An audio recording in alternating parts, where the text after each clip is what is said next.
días, queridos hermanos. Que la gracia y la paz de Dios sea con ustedes en esta hora. Damos gracias al Señor. Como siempre, hoy, domingo 23 de marzo, son las 11:12 de la mañana. Nos encontramos en la iglesia de la Rosa de Sarón. Sean todos bienvenidos. De igual manera, queremos saludar a todos los hermanos que nos escuchan y nos siguen a través de la plataforma de la iglesia de la Rosa de Sarón, y que sus vidas sean bendecidas de manera especial, y que todos aquellos que están presentes en este lugar puedan ser edificados a través de esta enseñanza, la cual vamos a estar desarrollando en este día. Ya hemos culminado un ciclo del expositor bíblico número 2 y estamos ahora en un nuevo comienzo de este ciclo, volumen 3, y vamos a estar dando inicio a una enseñanza que se registra en una de las epístolas del apóstol Pablo, específicamente la epístola conocida como la epístola a los Efesios. Y la enseñanza de este día se titula como el origen de la iglesia. El origen de la iglesia. Ese es el título que tiene esta preciosa enseñanza, y como base bíblica vamos a estar leyendo las citas que se encuentran en el versículo 3 del capítulo número 1 hasta el 14. Son las citas que vamos a estar escudriñando en este día, domingo, y que vamos a pedirle al Señor que Él pueda darnos la sabiduría para poder escudriñar su palabra. Y antes de leer esta porción de la Escritura, los objetivos que tiene esta enseñanza son 3. El primero es conocer el verdadero origen de la iglesia, y el segundo es obtener una idea clara de lo que es la iglesia, su finalidad en la tierra y las características de sus miembros. Y el tercero es determinar vivir según las cualidades que Dios se propuso que reúnan los creyentes. El pensamiento central de esta enseñanza es: según nos escogió en Él antes de la fundación del mundo, para que fuésemos santos y sin mancha delante de Él. Y eso se encuentra en Efesios 1, versículo 4. Es una cita bíblica. Ahora bien, vamos a ir al capítulo 1, del versículo 3 al 14, y vamos a estar leyendo la palabra del Señor en el nombre de nuestro Señor Jesucristo. Leemos su palabra en Efesios capítulo 1, versículo 3 al 14, y dice su palabra de la siguiente manera: Bendito sea el Dios y Padre de nuestro Señor Jesucristo, que nos bendijo con toda bendición espiritual en los lugares celestiales en Cristo, según nos escogió en Él antes de la fundación del mundo, para que fuésemos santos y sin mancha delante de Él, en amor, habiéndonos predestinados para ser adoptados hijos suyos por medio de Jesucristo, según el puro afecto de su voluntad, para alabanza de la gloria de su gracia, con la cual nos hizo aceptos en el amado, en quien tenemos redención por su sangre, el perdón de pecados, según la riqueza de su gracia, que hizo sobreabundar para con nosotros en toda sabiduría e inteligencia, dándonos a conocer el misterio de su voluntad, según su beneplácito, el cual se había propuesto en sí mismo, de reunir todas las cosas en Cristo, en la dispensación del cumplimiento de los tiempos, así las que están en los cielos como las que están en la tierra. En Él, asimismo, tuvimos herencia, habiendo sido predestinados conforme al propósito del que hace todas las cosas según el designio de su voluntad, a fin de que seamos para alabanza de su gloria, nosotros los que primeramente esperábamos en Cristo. En Él también vosotros, habiendo oído la palabra de verdad, el evangelio de vuestra salvación, y habiendo creído en él, fuisteis sellados con el Espíritu Santo de la promesa, que es las arras de nuestra herencia hasta la redención de la posesión adquirida para alabanza de su gloria. Amén. Como hablábamos en esta mañana, se dice que la carta a los Efesios tiene un contexto donde está unido a otras cartas conocidas como las cartas de la prisión. La carta a los Efesios, en conjunto con Colosenses y en conjunto con Filipenses y Filemón, forman un cuerpo de cartas que fueron escritas por Pablo estando en la prisión ubicada en Roma. Estas cartas, queridos hermanos, fueron escritas en ese periodo durante el encarcelamiento del apóstol Pablo. Sin embargo, cada carta representa una enseñanza maravillosa y poderosa que es para la edificación de la iglesia. Cuando leemos Efesios, vemos claramente que esta epístola se encontraba en un lugar llamado, en este caso Asia Menor, un continente donde Pablo es enviado por el Señor para llevar el evangelio. Sabemos que el apóstol Pablo tenía como propósito ir y predicar este evangelio bendito, el cual el Señor le encomendó por gracia. Y quiero que podamos tomar en cuenta estos pequeños detalles de la historia de esta iglesia que se inicia en Hechos capítulo 19. En Hechos 19 usted va a encontrar, más adelante que usted pueda leerlo en casa, que el apóstol Pablo visita esta ciudad, que era una ciudad totalmente comercial y sobre todo era un centro cultural y político y religioso donde los romanos usaban, digamos, los medios posibles para enriquecer su imperio, y en ese lugar se hacían ciertos cultos paganos tanto para los griegos como para los romanos. Entre ellos estaba el templo de la diosa Artemisa, que era conocida como la diosa de la fertilidad, y el apóstol Pablo tuvo podemos decir, ese reto de ir a aquel lugar donde por 300 años se había establecido esta religión, donde las mujeres tenían el culto y tenían toda aquella, digamos, aquel dominio de aquel templo famoso que todavía existe, por cierto, pero ya son ruinas, porque está ubicado en la actualidad en Turquía. Allí es donde se encontraba lo que se conocía como Efesios. Entonces vemos claramente que Efesios tenía sus características tanto históricas como culturales y tradicionales. Entonces era el lugar donde se adoraba, era un centro religioso y el más visitado de aquel lugar llamado Asia Menor. Entonces, cuando vemos el mapa de Asia Menor, podemos ver claramente que no solamente estaba Esmirna, no solamente estaba la Odisea, sino que había otros lugares que usted puede ver en Apocalipsis, capítulo 1 al 3, donde están aquellas 7 iglesias donde el Señor Jesús le habla al apóstol Juan en aquella revelación, y allí están las iglesias que realmente fueron fundadas por el apóstol Pablo, en este caso en Asia Menor. Ahora bien, cuando nosotros entramos a Efesios, vamos a ver que el capítulo 1, especialmente el versículo 13 al 14, es necesario que veamos que estos versículos conforman una sola oración expresada en una alabanza al Dios que hizo todas las cosas según su complacencia.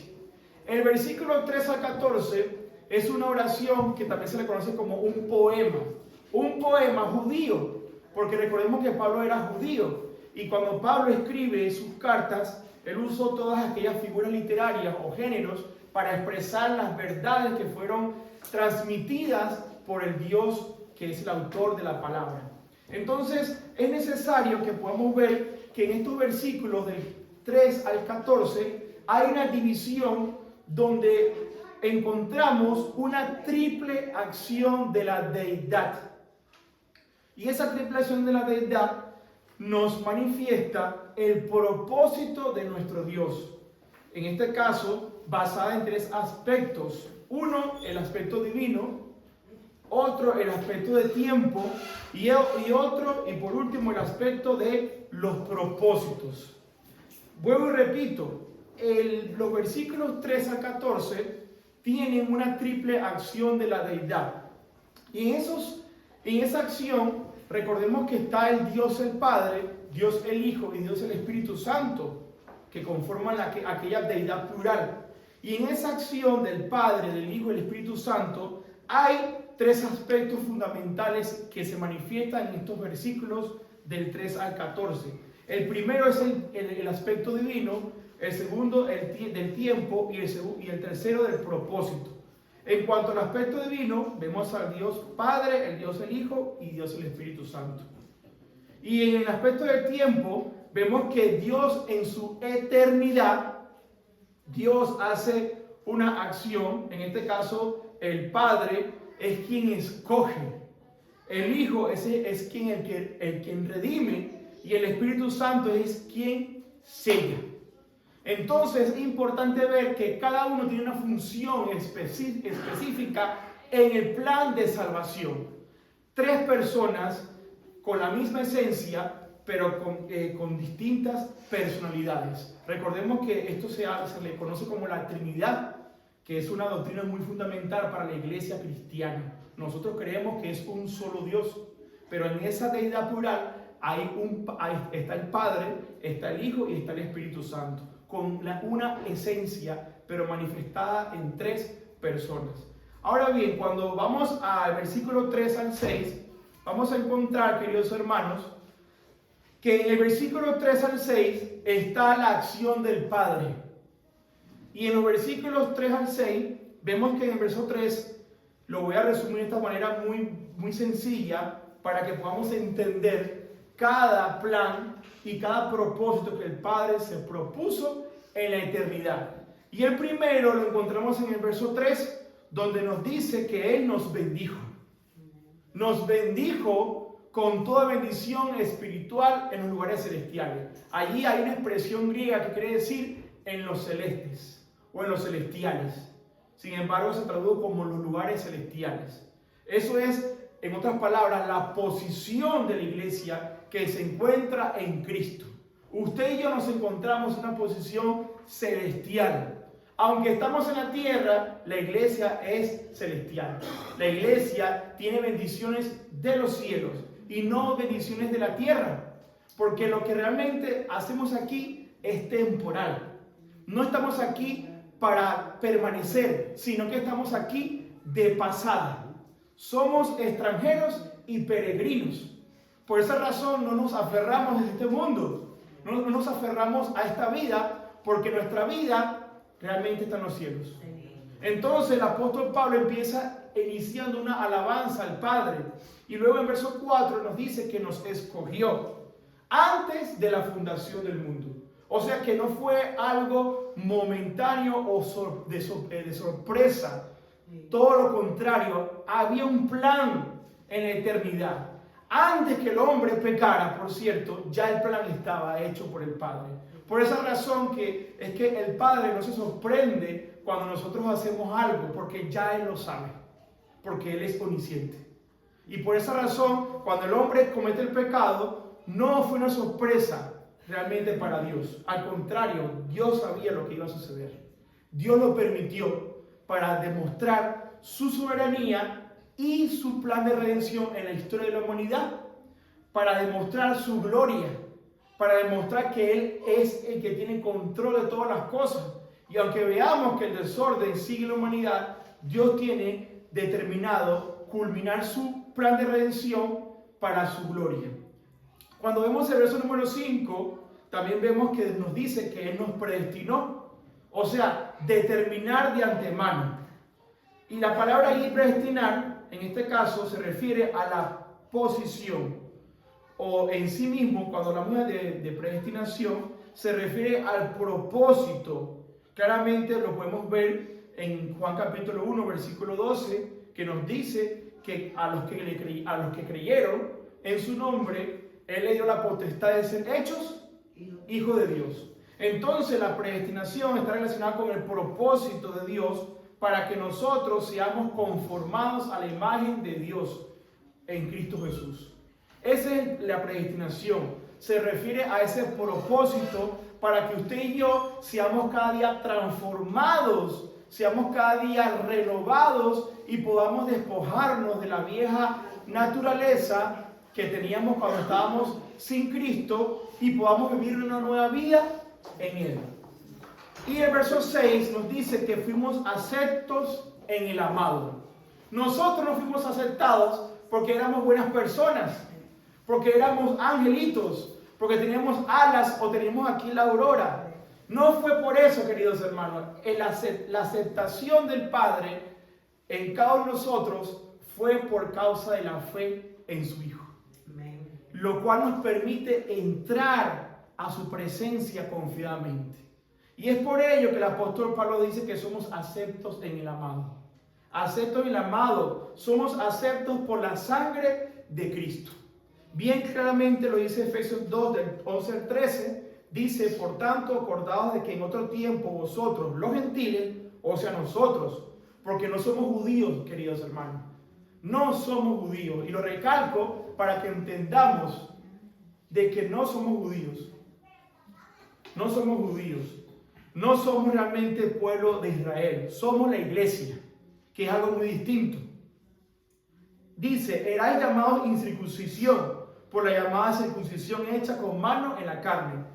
En aquel tiempo estabais sin Cristo, alejados de la ciudadanía de Israel y ajenos a los pactos de la promesa, sin esperanza y sin Dios en el mundo. Pero ahora, y eso es importante, el pero en la gramática es un adversativo que nos dice, pero está hablando de un tiempo que ahora cambia, está hablando de un presente. Es lo que sucedió en ese momento que entramos ahora en Cristo.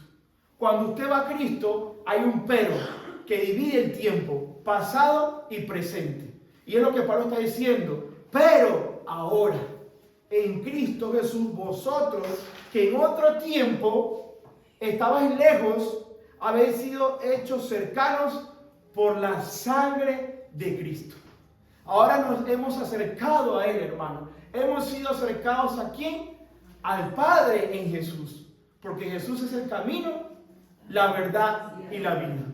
Entonces aquí vemos que del versículo 3 al 6, el Padre está allí accionando, energizando en el griego, energeo. Está actuando según sus propósitos y aún está actuando en la humanidad a través del Espíritu Santo. Entonces, cuando entramos ahora al versículo número 7 al 12, vemos no al Padre, sino al Hijo en acción, pero en conjunto de toda esta redención eterna o de este plan de salvación. En el verso número 7 nos dice claramente del capítulo 1, nos dice la Escritura, en quien tenemos redención por su sangre. ¿Y quién fue el que derramó sangre? Jesucristo. Recordemos aquel pasaje de Juan cuando fue bautizado Jesús en el río Jordán. ¿Y qué dijo Juan el Bautista? He aquí el Cordero que carga con el pecado del mundo. He aquí el Hijo de Dios. He aquí el Redentor. He aquí el Salvador. He aquí aquel que vino a buscar y a salvar lo que estaba perdido. Entonces, del versículo 7 al 12 vemos otra conexión claramente. La redención por su sangre, que es un pago, que en otras palabras hizo Jesús por nuestros pecados. El rescate, eso es lo que se conoce como el perdón literalmente. Literalmente allí el pasaje nos está hablando de quitar y alejar. Esto es del pecador. ¿Y qué nos quita el Señor aparte del pecado? Nos quita la culpa, la condenación. Recordemos que estábamos perdidos, hermanos. Había una condenación eterna para los que estaban sin Cristo. Y nosotros, por su gracia, ahora hemos pasado de la muerte a la vida. Y ahora somos salvos por gracia. Y en el verso 8 al 9 también nos habla de que el Señor, cuando estamos en Cristo, abre los ojos del entendimiento para así conocer ¿qué? El misterio. ¿Y cuál es el misterio? El misterio se refiere a lo que estaba oculto o reservado por el Padre. Recordemos que en el Antiguo Pacto lo que se hacía era sacrificios, ofrendas para el pecado o por el pecado. Y todo aquello que se realizaba en aquella ceremonia de sacrificios por los judíos eran sencillamente figuras, eran sencillamente sombras que estaban proyectando, eran tipos, pero el antitipo es la realidad que es Jesucristo, nuestro Señor. Entonces, cuando vemos del verso número 8 al 9, nos dice la Escritura que hizo sobreabundar para con nosotros en toda sabiduría e inteligencia.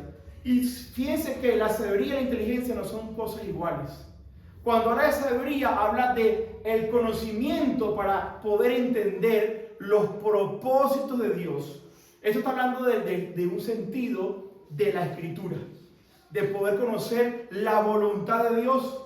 Y es por ello que cuando estamos en Cristo, nosotros ¿qué hacemos? Empezamos a caminar con Él y en Él. Y la inteligencia se refiere a la práctica, a la vida práctica. Está relacionado con la vida de lo que hacemos día a día. Todo aquello. Entonces, mis hermanos, todo este conjunto o toda esta gama o esta poesía o este poema que encontramos en Efesios del versículo 13 al 14, vemos claramente cómo el Hijo o cómo el Padre, el Hijo y el Espíritu Santo crean y hacen un plan maravilloso para nosotros, los que estábamos perdidos, los que estábamos sin Cristo. Y el verso número 10 nos dice, que me encanta este versículo porque nos dice, de reunir todas las cosas en Cristo Jesús en la dispensación del cumplimiento de los tiempos, así las que están en los cielos como las que están en la tierra. Esto nos habla claramente, mis hermanos, el propósito que ha sido manifestado ¿cuándo? En esta dispensación o economía de Dios para volver a unir todas las cosas en Cristo. ¿Y cuáles son esas cosas? Dios de todas partes, de todos los continentes y de todo pueblo y de toda nación está llamando y está salvando. Recordemos que Dios vino ¿a quién? A lo suyo, a Israel. Pero ¿qué pasó con lo suyo? No lo recibieron. Pero a los que le recibieron y a los que creen en su nombre, el Señor le da esa potestad o posición de ser ahora hijos de Dios. Entonces Dios está uniendo, no solamente en España, no solamente en Alemania, en Italia, no solamente en Sudamérica, no solamente en Norteamérica, sino en todo el mundo. Está reuniendo y uniendo una familia. Una familia para que sea para gloria de su alabanza. Y que podamos volver al diseño original. Porque recordemos que había un diseño que se había quebrantado. Un diseño que se había alterado, que se había roto por causa del pecado. Pero ahora en Cristo ese diseño es restaurado. Ahora usted y yo volvemos a aquella posición que no teníamos. No podíamos acercarnos a Dios sino a través del sacrificio. Pero ahora no es así. Ahora usted y yo nos acercamos en el nombre de ¿quién? De Jesús, nuestro Señor. Entonces el verso 11 al 12 termina Pablo hablando de Dios el Hijo y nos dice, en Él asimismo tuvimos herencia, habiendo sido predestinados conforme al propósito del que está haciendo, del que hace todas las cosas según el designio de su voluntad. Y quiero detenerme aquí un momento porque me sorprende cómo el Espíritu Santo le inspira a Pablo a escribir estas palabras para nosotros en la iglesia, porque nos está diciendo que Dios es el que hace todas las cosas. Dios no está sentado en su trono solamente recibiendo adoración y adoración y gloria y gloria. Dios está actuando todavía. Dios está haciendo todavía. Dios está escuchando nuestras oraciones, pero también está ejecutando sus planes a favor de sus hijos. Él no está allí solamente para que le adoremos, sino también para que Él muestre y manifieste sus propósitos que ya han sido diseñados en la eternidad. Entonces nosotros muchas veces pensamos que Dios está dormido o que Dios no escucha. Como decía aquella canción de Benny Barrio, la gente necesita entender lo que Dios está hablando. Cuando Él queda en silencio es porque Él está trabajando. Es una oración conocida, ¿verdad? Pero ciertamente es lo que a veces nosotros no entendemos. Dios está trabajando, hermano.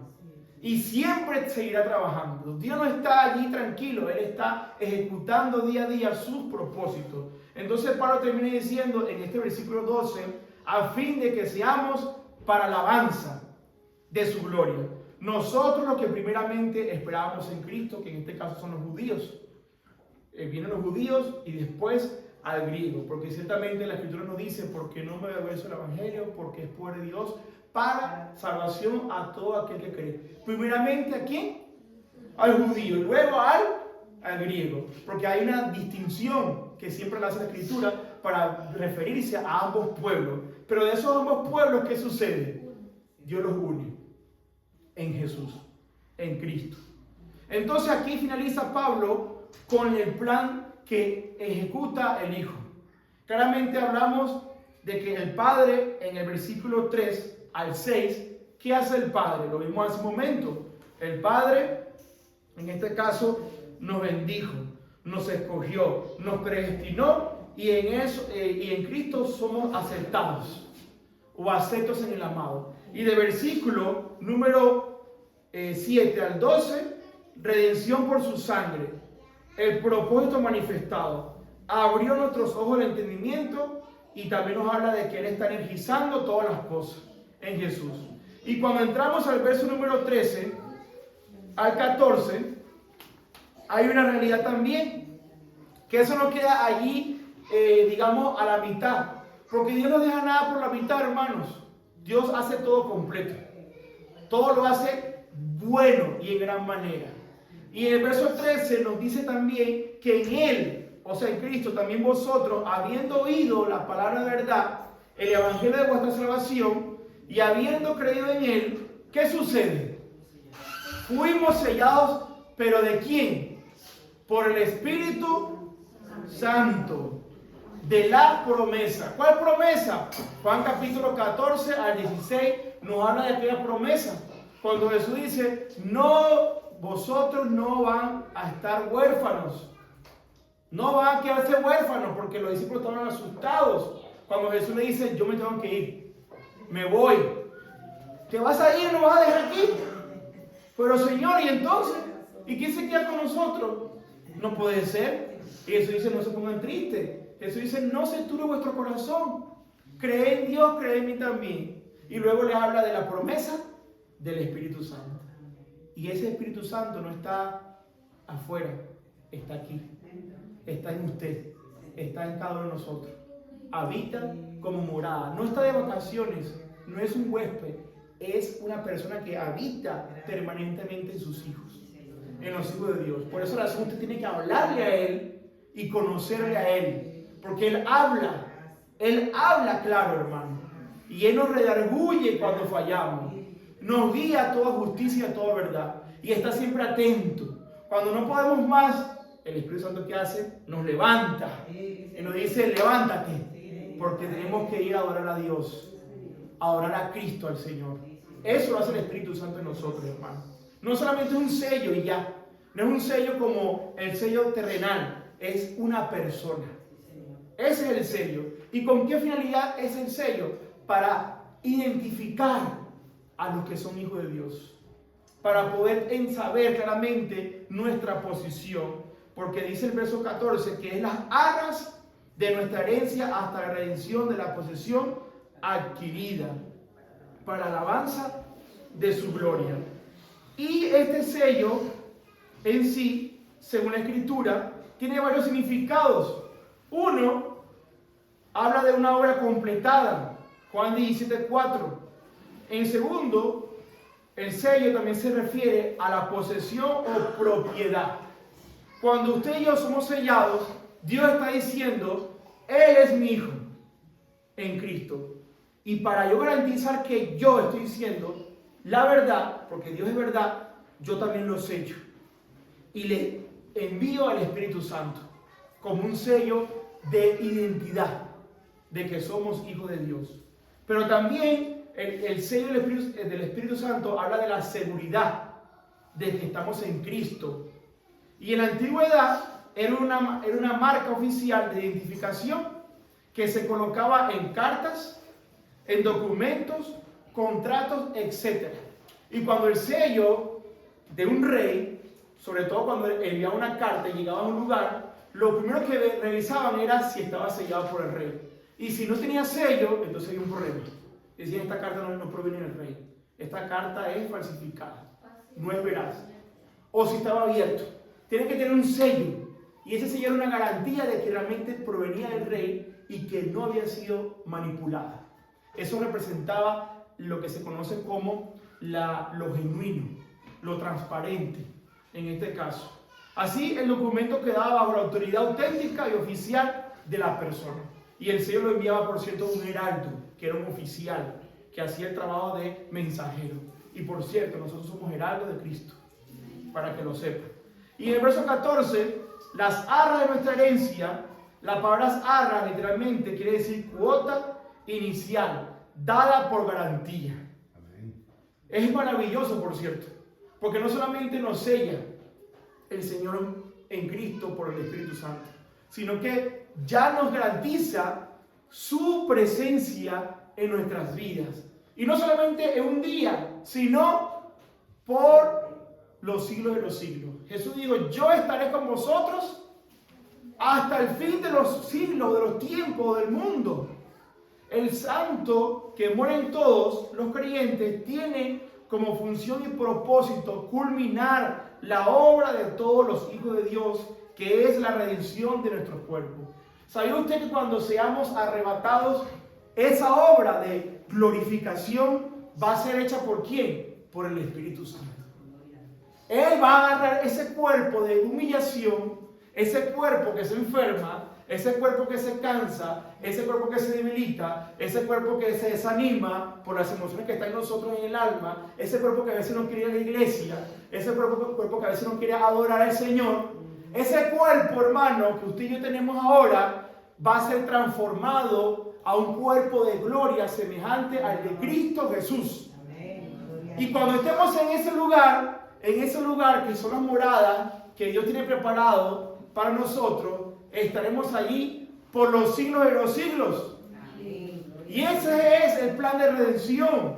Por eso dice el apóstol Pablo, vuelvo y repito, que es las arras, o sea, es la garantía de nuestra herencia hasta la redención de la posesión adquirida, para la alabanza de su gloria. Y cuando estemos allí, vamos a poder decir, como dijo el apóstol Pablo, bendito sea el Dios y Padre de nuestro Señor Jesucristo, que nos bendijo con toda bendición espiritual en los lugares celestiales. Eso es el plan. Esa es la culminación, mis hermanos. Eso es lo que el Señor ha preparado para nosotros, sus hijos, los que han confiado y creído en su nombre.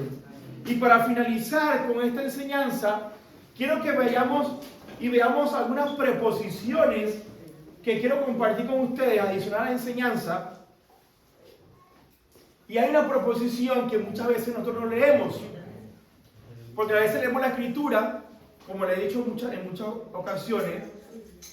Nosotros a veces comemos, pero no masticamos. Y eso pasa muchas veces en la iglesia. Comemos, pero no masticamos.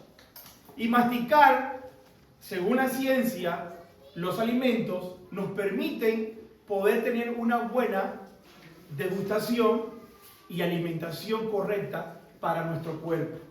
Cuando nosotros comemos y masticamos los alimentos, estamos realmente triturando cada porción de lo que estamos comiendo para que pueda hacer el cuerpo el trabajo de destruir todas las vitaminas. Y la palabra del Señor ciertamente no se estudia, se escudriña. Luego repito, no se estudia, se escudriña. Jesús habló de escudriñar las Escrituras. Y escudriñar es masticar la palabra. Y en los versículos 3 al 13, estas preposiciones son esenciales, porque nos dice en el verso 3, en Cristo. El verso 4, según, en Él. Fíjense que se repite mucho eso, en Él, de Él, según, verso 5. Verso 7, según. Verso 9, según. Y este según habla del plan de Dios, según su voluntad, según su complacencia, según su propósito. El verso 10 dice, en Cristo. Y esto habla de la unión de Cristo Jesús con los hijos de Dios. La unión que nosotros recibimos al estar en Él. Es una unión única que solamente ocurre a través del nuevo nacimiento. Verso 10, en Cristo.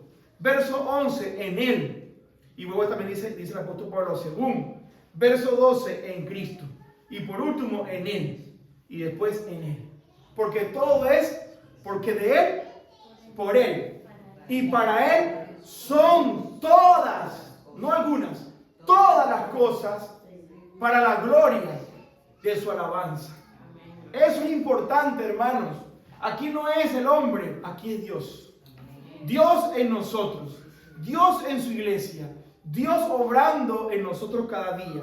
Y en Romanos 8:29 nos dice, es para ser conformados a la imagen de su Hijo. Y esto es el origen de la iglesia, hermano. Un pueblo de Dios, una familia que había sido creada ya en la eternidad.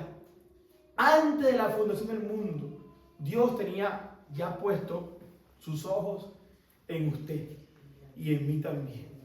Y cuando vemos a Pablo escribiendo eso, yo me voy a aquella historia de Pablo cuando estaba, imagínense por un momento en Hechos capítulo 8, Hechos 8, cuando Pablo o Saulo estaba persiguiendo la iglesia, con toda ira, con toda amargura, con todo odio, y de repente se le presenta aquel caballero, aquel hombre majestuoso, lleno de gloria, lleno de toda esa presencia y santidad, y le dice, Saulo, Saulo, ¿por qué me persigues? Y él dice, ¿quién eres tú, Señor? Y él le dice, yo soy Jesús, a quien tú persigues.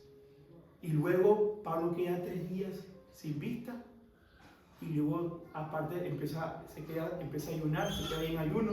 Pero más allá de todo eso, Dios le habla a Ananías y le dice, Ananías, ve a aquel lugar donde está Saulo y quiero que lo bautices. ¿Y qué dice Ananías? Pero ese hombre, yo he escuchado cosas espantosas de él, cosas horribles. Es un asesino, persigue a la iglesia. Pero el Señor le dice, yo lo he escogido. Instrumento mío de elección es para que anuncie mi evangelio. Mis hermanos, usted y yo no éramos cualquier cosa, no éramos unos santurrones, estábamos perdidos. Pero el Señor le plació hacer una obra de nueva criatura en nosotros, de pasar de muerte a vida. Y damos gracias al Señor por su palabra, porque Él nos ha escogido antes de la fundación del mundo. Alabado sea su nombre. Y con estas palabras finalizamos este estudio número 1, titulado como El origen de la iglesia. Muchas gracias.